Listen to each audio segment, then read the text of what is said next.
শুভ সকাল বন্ধুরা, রোজের মতন আজকেরও উঠে পড়লাম। সকাল সকাল উঠে রান্না বান্না সবই কমপ্লিট। দেখো আবার মেঘ মেঘ করে এসেছে, মনে হয় বৃষ্টি হবে।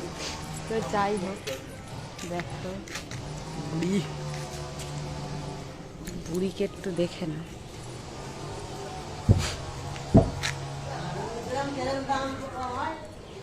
চলো যাই, একটু সুস্মিতাদির পেছনে লেগে আছি, ঠিক আছে?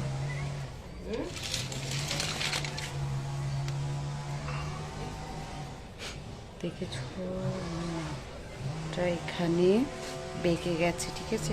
নাকটা হ্যাঁ, তো দেখতেই পাচ্ছে।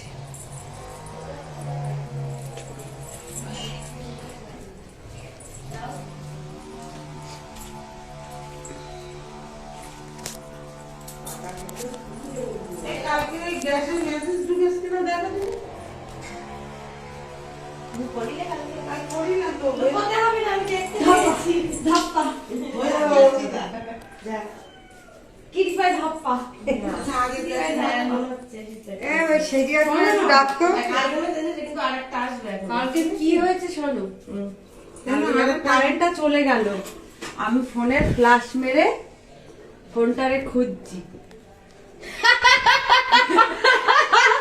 ফোনটারে খুঁজছি, বুঝতে পারছো তুমি? ফোনের ফ্ল্যাশ মেরে পাকা মাল বুঝতে পারলো কি করে? বুঝতে পারবো না, পাকা আছে বলতে ফোনটা ঢোকে, দুটো ঢোকে নাকি? মাথার দিয়ে একটা সমস্যা হয় মানুষের। হ্যাঁ হ্যাঁ হ্যাঁ, দুটো সমস্যা ঢোকে।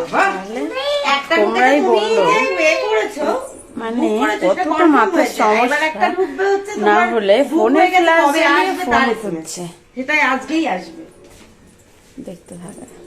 আগে গ্যাসের টাকা ঢুকিনি কিন্তু হাত দে, বলেই তো ছিল 12টা গেলে ঢুকবে। না না দে, বছরের কোটা শেষ তুমি শিয়ানা, ওই জন্য তো বারণ করতাম ওদের গ্যাস দেওয়া না। সুস্মিতাদের কিন্তু সকালের কাজ সব হয়ে গেছে, আমাদের এখনো কিচ্ছু হয়নি। আমার বাবাকে নিয়ে যেতে হবে আবার, তুমি যেও। বন্ধ হয়ে গেছে মেশিন? না ঠিক আছে, টাটা বাই বাই। আমার কাজ আছে, সবাই একটু সাপোর্ট করছে। বৃষ্টি আসলে আমার কাছে মনে হয়